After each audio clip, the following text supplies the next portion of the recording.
Connect your Bluetooth headphone to LG's WebOS 6.0 TV. Watch this video to learn how to pair your Bluetooth headphones with your television. Press the Settings button on your Magic Remote Controller. Choose Sound Settings from all settings. Click Sound Out under Sound Settings.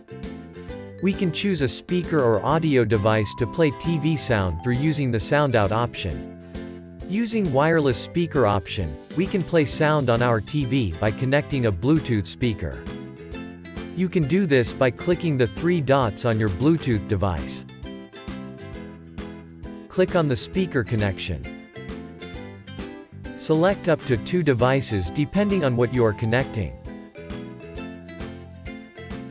Wait until you see the screen with your Bluetooth device. Connect your Bluetooth device by clicking on it. If you want to connect 2 devices, click Search for connecting the second device. Wait until you see the screen with your Bluetooth device. Connect your Bluetooth device by clicking on it.